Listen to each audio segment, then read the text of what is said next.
Hello students, welcome back to the smart box. मैं हूं सकलन सर। यहाँ पर आज हम लोग अपने 10th स्टैंडर्ड ज्योमेट्री का प्रैक्टिस सेट 3.4 स्टार्ट करने वाले हैं। इससे प्रीवियस वीडियो अगर आपने नहीं देखा हो तो वो वीडियो ज़रूर देख लीजिएगा। उसमें हमने सारे बेसिक्स एक्सप्लेन किए हैं और जो भी थ्योरम हमें यूज़ होने वाला एक्सप्लेन किए हैं। तो यहाँ पर हम अपना फर्स्ट क्वेश्चन देख लेते हैं। यहाँ पर हमारा क्वेश्चन कुछ इस तरह से है। In figure in a circle with centre O, ये हमारा फिगर है और इसका सेंटर ओ है। Length of chord A B is equal to the radius of the circle. यानी ये बात याद रखिए कि कॉर्ड का जो लेंथ है वो क्या है, equal to the radius of the circle है। यानी ये जो ए बी है ये हमारा किसके इक्वल है, ओ ए और ओ बी के इक्वल है, क्योंकि ओ ए क्या है, हमारा रेडियस है, ओ बी भी हमारा रेडियस है और गिवन ये है कि कॉर्ड ए बी भी जो है वो रेडियस के इक्वल है। तो ये तीनों साइड्स जो है वो एक दूसरे को क्या है, कॉन्ग्रुएंट है। आगे बढ़ते हैं। Find the measure of the each of the following angle A O B. A O B ये वाला एंगल हमें फाइंड करना है। एंगल ए सी बी ये वाला एंगल हमें फाइंड करना है। आर्क ए बी ये, और major arc A C B ये वाला। ठीक है, तो बहुत इजी सा हमें स्टूडेंट्स, आइए यहाँ पर हम अपना सॉल्यूशन लिख लेते हैं, स्टार्ट करते हैं। ये सारी चीज़ें जो है वो हमें गिवन में लिखनी है। तो सबसे पहले हम लिखते हैं कि since A B is equal to the radius of the circle. ठीक है, हमें दिया हुआ है कि ए बी जो है वो क्या है, equal to the length of the radius है। तो यहाँ पर हम क्या लिखेंगे, therefore A B is congruent to A O is congruent to O B, O B या बी ओ। ठीक है, इस तरह से हम लिखेंगे। तो यहाँ पर हम स्टूडेंट्स देख सकते हैं कि ये वाला हमारा जो ट्रायंगल बन रहा है ए ओ बी, ये बन रहा है एक इक्विलेटरल ट्रायंगल। तो यहाँ पर क्योंकि ये इक्विलेटरल ट्रायंगल बन रहा है तो हम लिखेंगे in triangle A O B. A O B में हमारा angle A O B, angle A O B will be what, congruent to O A B, will be congruent to what, BOA, sorry ABO, ABO।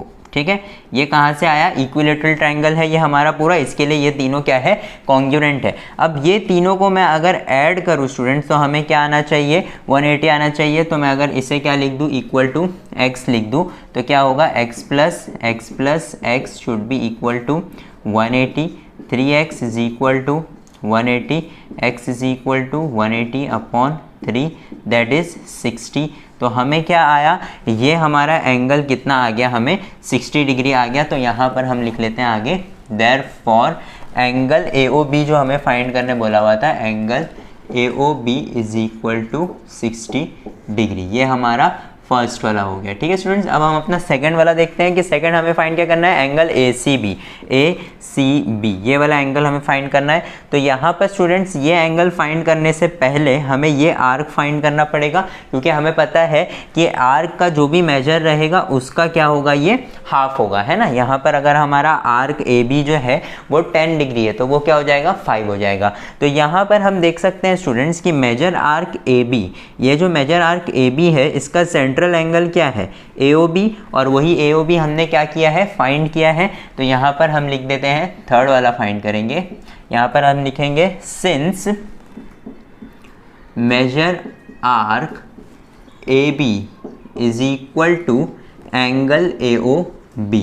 Angle A O B, क्यों angle A O B, क्योंकि वो उसका central angle है। यहाँ पर हम लिखेंगे central angle. ठीक है, अब यहाँ पर क्या हो गया है, major arc A B is equal to angle A O B हमारा कितना है, 60 डिग्री है। तो हमारा मेजर आर्क ए बी भी कितना हो गया, 60 डिग्री। अब यहाँ पे स्टूडेंट्स हमारा ये वाला आर्क तो 60 डिग्री हो गया है। अब ये हमारा अगर 60 है तो ये एंगल उसका क्या होना चाहिए, हाफ होना चाहिए बाय इंस्क्राइब्ड एंगल थ्योरम। तो यहाँ पर हम लिखेंगे कि angle A C B should be what, half of measure arc A B. ठीक है, ये कहाँ से आया, हमें इंस्क्राइब्ड एंगल थ्योरम। ठीक है, ये हमारा रीजन हो गया। तो angle ACB will be nothing but half of measure arc AB क्या है हमारा 60 डिग्री हमने फाइंड किया, तो ये हो जाएगा into 60 which will give us nothing but ACB is equal to 30 degree. तो ये हमारा स्टूडेंट्स 3 हमने फाइंड कर लिए बहुत आसानी से। नेक्स्ट क्या है मेजर आर्क ACB यानी ACB, ये वाला आर्क हमें फाइंड करना है। तो यहाँ पर स्टूडेंट्स हम इस तरह से इसे लिख सकते हैं कि measure arc AB plus measure arc ACB should be equal to what students, यहाँ पर ये AB यहाँ से यहाँ पर है और यहाँ से ही स्टार्ट हो रहा है ACB, यानी यहाँ पर मतलब दोनों आर्क मिला करके एक सर्कल बना रहे हैं, एक कंप्लीट सर्कल। तो यहाँ पर measure arc AB plus measure arc ACB should be equal to what 360, और हमारा रीज़न क्या होगा कि दोनों आर्क मिला करके क्या बना रहे हैं, एक सर्कल, कंप्लीट सर्कल बना रहे हैं, इसलिए यहाँ पे 360 होगा। अब मेजर आर्क AB तो हमें पता है कि 60 है, तो यहाँ पर हम उसकी वैल्यू पुट कर देंगे। मेजर आर्क ACB हमें नहीं पता है, तो उसे हम एज इट इज़ छोड़ देंगे। अब ये 60 जो है वो वहाँ पर चले जाएगा, तो measure arc ACB will be nothing but 360 minus 60, therefore measure arc ACB will be equal to 300 degrees. तो यहाँ पर इस तरह से हमारा ये सम खत्म होता है स्टूडेंट्स। बहुत ही सिंपल सम था, बहुत ही आसानी से हो गया क्योंकि हमारा बेसिक क्लियर है। देख सकते हैं आपके इंस्क्राइब्ड एंगल थ्योरम यूज़ हो रहा है, सेंट्रल एंगल थ्योरम यूज़ हो रहा है, सारे थ्योरम्स जो है वो एक साथ यूज़ हो रहे हैं, इसीलिए ये प्रैक्टिस सेट जो है वो हमारा बहुत इंपॉर्टेंट है। तो आइए ये फर्स्ट सम आसानी से खत्म हुआ, सेकेंड सम देखते हैं। यहाँ पर हम अपना सेकेंड सम देख लेते हैं क्या है। In figure quadrilateral PQRS is cyclic, यानी हमारा ये जो PQRS है ये हमारा क्या है, साइक्लिक क्वाड्रिलेटरल है। हमें साइक्लिक क्वाड्रिलेटरल का डेफिनेशन पता है। अब यहाँ पर क्या बोल रहा है, side PQ is congruent to RQ, यानी PQ जो है वो RQ को क्या है, कॉन्ग्रुएंट है, यानी ये दोनों साइड कॉन्ग्रुएंट है। एंगल PSR जो है वो हमें कितना दिया हुआ है 110, यानी ये वाला एंगल हमें कितना दिया हुआ है 110। हमें फाइंड क्या करना है, मेजर ऑफ एंगल PQR ये हमें क्या करना है, फाइंड करना है। तो यहाँ पर हमें पता है स्टूडेंट्स के opposite angles of a cyclic quadrilateral are what, supplementary. तो यहाँ पर आइए हम अपना स्टार्ट करते हैं, बहुत ही आसानी से हो जाएगा अगर हमें थ्योरम्स पता है तो यहाँ पर हम अपना फर्स्ट वाला सॉल्व करते हैं।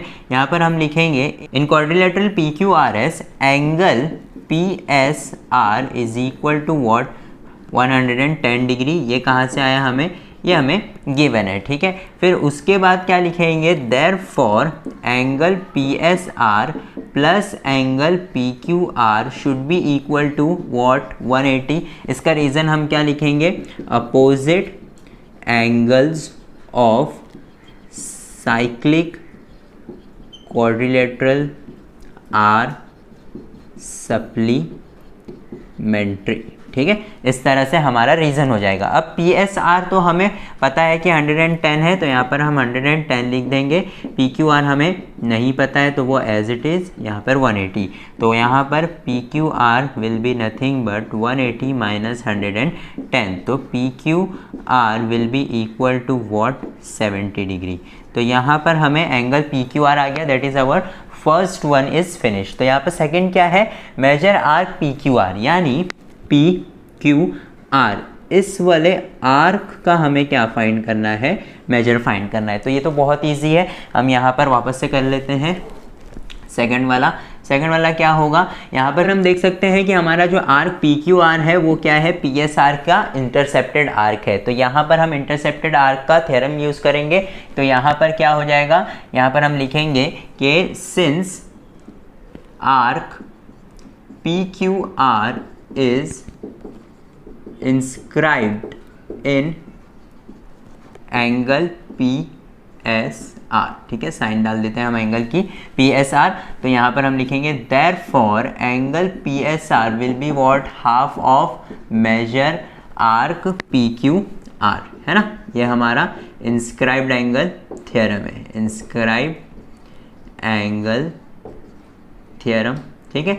अब यहाँ पर क्या होगा, एंगल PSR हमें पता है कि 110 है, that will be half of measure arc PQR। तो ये हाफ यहाँ पर आकर के मल्टीप्लाई हो जाएगा, that will give us measure arc PQR। तो ये हो जाएगा 220 मेजर आर्क PQR, है ना। तो यहाँ पर हमें measure arc P Q R भी आ गया कि उसका एंगल कितना है 220 है। तो ये हमारा ये भी कंप्लीट होता है। Next is our what measure arc Q R, यानी ये वाला आर्क हमें फाइंड करना है, सिर्फ ये वाला आर्क। अब यहाँ पे स्टूडेंट्स ये वाला आर्क जो है हम देख सकते हैं कि इसका एंगल कौन सा है, ये वाला एंगल के अंदर ये वाला आर्क इंस्क्राइब्ड है, तो हमें ये वाला एंगल क्या करना पड़ेगा, यहाँ पर फाइंड करना पड़ेगा। तो अब यहाँ पर ये वाला एंगल कैसे फाइंड करेंगे, हम देख सकते हैं कि अगर हम ये पी आर क्यू ये वाले ट्राइंगल की बात करेंगे, in triangle P Q are अगर मैं बोल दूँ पी क्यू आर, तो ये वाला एंगल तो हमने फाइंड किया कि 70 है ना।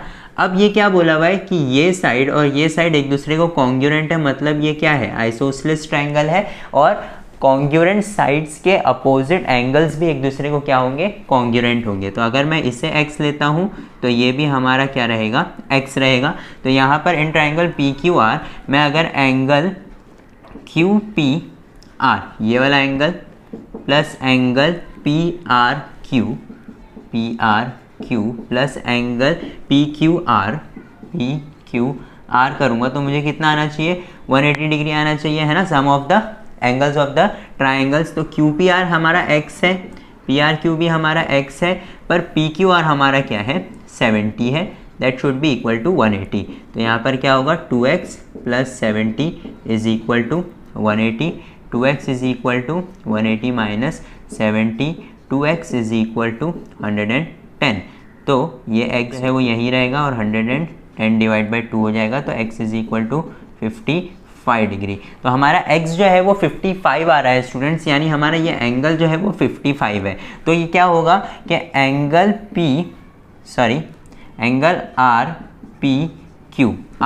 P Q should be what, half of measure R Q, है ना। ये हमारा इंस्क्राइब्ड एंगल थ्योरम है, यहाँ पर हम रीज़न लिख देंगे।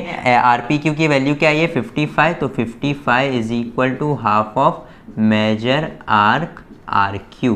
तो ये हाफ यहाँ पर आकर के मल्टीप्लाई हो जाएगा, that will become nothing but 110। तो मैं यहाँ पर कंटिन्यू कर लेता हूँ। तो हमारा measure arc R Q is nothing but 110 degree. तो यहाँ पर हमारा ये कंप्लीट हो गया। अब इसके बाद हमारा फोर्थ क्वेश्चन क्या है स्टूडेंट्स, कि पी आर क्यू फाइंड करना है, यानी पी आर क्यू ये तो हमने ऑलरेडी यहाँ पर फाइंड कर लिया है ना। तो पी आर क्यू, तो यहाँ पे सीधा हम फोर्थ वाला लिख देते हैं, angle P R Q is equal to what, 55 degrees. तो यहाँ पर इस तरह से हमारा सेकंड सम भी खत्म होता है स्टूडेंट्स। बहुत ही आसान सम्स है यहाँ पर हमारे, क्योंकि हमें थ्योरम आता है। तो यहाँ पर सेकंड सम खत्म होता है। आइए थर्ड सम देख लेते हैं। तो आइए स्टूडेंट्स यहाँ पर हम अपना थर्ड सम स्टार्ट करते हैं। हमारा थर्ड सम बहुत ही आसान है। क्या लिखा हुआ है यहाँ पर, quadrilateral M R P N is a cyclic. तो यहाँ पर हम एक डायग्राम बना लेते हैं। सबसे पहले क्वाड्रिलेटरल बना लेते हैं, उसका नाम दे देते हैं एम आर पी एन। ठीक है, ये हमारा एक साइक्लिक क्वाड्रिलेटरल है जिसमें आर को, एंगल आर का जो वैल्यू है वो क्या है, 5x माइनस 13 है,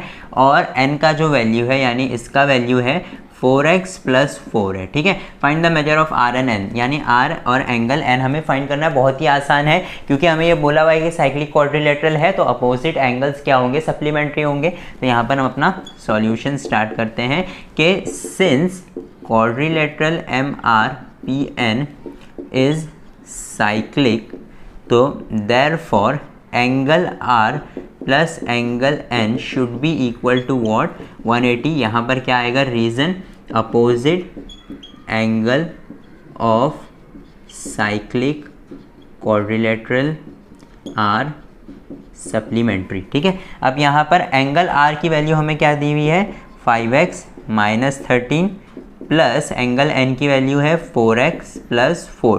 तो यहाँ पे स्टूडेंट्स वेरिएबल्स आ गए हैं, तो कोई भी डरने की ज़रूरत नहीं है, बहुत आसानी से सॉल्व हो जाता है।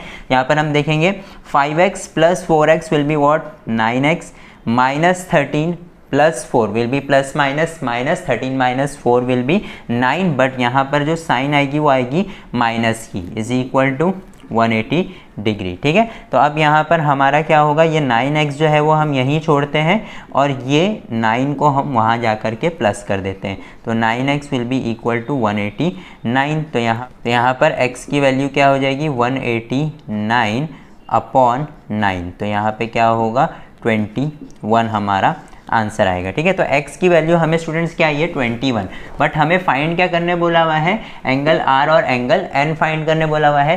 तो एंगल r की वैल्यू हमें एक्चुअली क्या है 5x माइनस 13, ये हमें कहाँ से आया है, ये हमें दिया हुआ है। तो angle r is equal to 5 और x की जगह पे हम क्या लिखेंगे 21, तो यहाँ पर आएगा 21 माइनस 13। तो angle r is equal to 5 1 ज़ा 5, 5 2 ज़ा 10 माइनस 13। तो यहाँ पर हमारा क्या आएगा 13, that will be nothing but 92। तो यहाँ पर हमारा आंसर आ रहा है 92 डिग्री। तो मेजर एंगल R जो आ रहा है हमें वो क्या आ रहा है 92 आ रहा है। और इसी तरह से जो है हम मेजर एंगल N भी फाइंड करेंगे। तो यहाँ पर N क्या दिया हुआ है हमें 4x प्लस 4, तो यहाँ पर क्या होगा 4 इंटू 21 प्लस 4, 4 1 ज़ा 4, 4 2 ज़ा 8 plus 4, that will give us nothing but 88 degree. तो यहाँ पर हम देख सकते हैं स्टूडेंट्स कि आंसर राइट है या रॉन्ग कैसे पता चलेगा, क्योंकि हमने पता है कि ये दोनों एंगल सप्लीमेंट्री होने चाहिए। तो 92 प्लस 88 इज़ 180, तो यहाँ पर हमारा आंसर जो है वो क्या है राइट है। तो इस तरह से हमारा स्टूडेंट्स ये भी सम खत्म होता है, बहुत ही आसान सम था। आइए फोर्थ सम देखते हैं। स्टार्ट करते हैं विद आवर फोर्थ सम। यहाँ पर हम अपना क्वेश्चन रीड कर लेते हैं। In figure segment RS is a diameter of the circle with centre O, यानी हमारा जो RS है वो डायमीटर है हमें दिया हुआ है और सेंटर ऑफ द सर्कल है O। Point T lies in the exterior of the circle, यहाँ पर हमारा जो T है वो सर्कल के क्या है बाहर है, एक्सटीरियर है। Prove that RTS is an acute angle, यानी इस तरह से अगर मैं RTS एक एंगल बनाता हूँ तो वो क्या है एक्यूट एंगल है, 90 डिग्री से छोटा है, ये हमें प्रूव करना है। तो यहाँ पर हमारा गिवन तो ये सारा जो हमें दिया हुआ है वो हमें लिखना है गिवन में। ठीक है, प्रूफ क्या है हमें टू प्रूफ क्या है हमारा RTS should be what less than 90 degree, यानी एक्यूट एंगल होना चाहिए।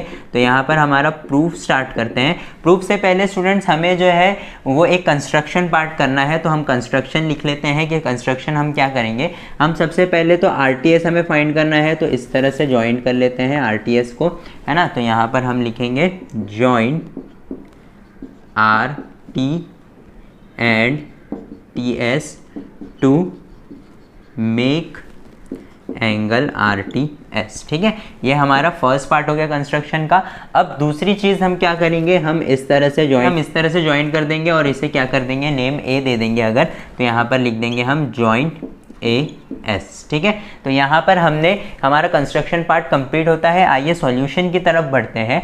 हमें अभी एक्चुअली प्रूफ क्या करना है कि ये वाला एंगल जो है वो 90 डिग्री से क्या है छोटा है, हमें ये प्रूफ करना है। तो यहाँ पे स्टूडेंट्स हम देख सकते हैं कि हमारा RS जो है वो डायमीटर है और हमें पता है कि डायमीटर अगर ये है तो इस आर्क का मेजर क्या होगा 180 डिग्री होगा, है ना, हमें ये पता है।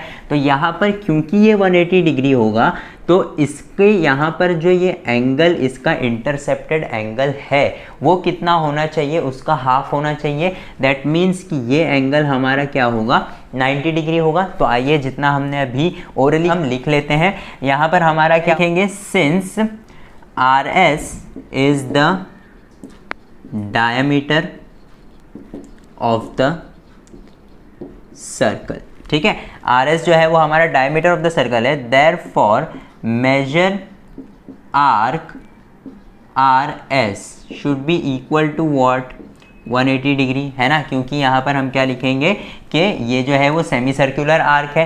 तो सेमी सर्कुलर आर्क का तो एंगल मेजर आर्क क्या होता है 180 डिग्री होता है। तो हमारा जो ये वाला आर्क है वो क्या है RS जो है वो 180 डिग्री है। तो यहाँ पर हम लिखेंगे therefore angle RAS should be half of measure arc RS। ये कहाँ से आएगा हमारा इंस्क्राइब्ड एंगल थ्योरम से।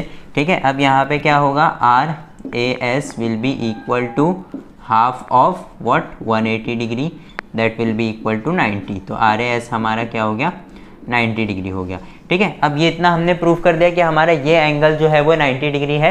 अब ये एंगल 90 डिग्री से एक्चुअली प्रूफ क्या हुआ, यहाँ पर हम देख सकते हैं स्टूडेंट्स से हम इस तरह से एक ट्रायंगल समझते हैं दैट इज ATS। तो यहाँ पर टी जो है वो इस तरह से एक्सटेंडेड है, तो ये एक्चुअली क्या है, एक्सटीरियर एंगल है ना, एक्सटीरियर एंगल है of triangle A S T. तो यहाँ पर क्योंकि ये एक्सटीरियर एंगल है, तो एक्सटीरियर एंगल हमें क्या बोलता है कि अगर मैं इसे x लेता हूँ और इसे y लेता हूँ तो this will be nothing but x plus y, है ना। तो यहाँ पर हम क्या लिखेंगे कि in triangle A T S angle S A R, ये वाला angle S A R is exterior angle of the triangle.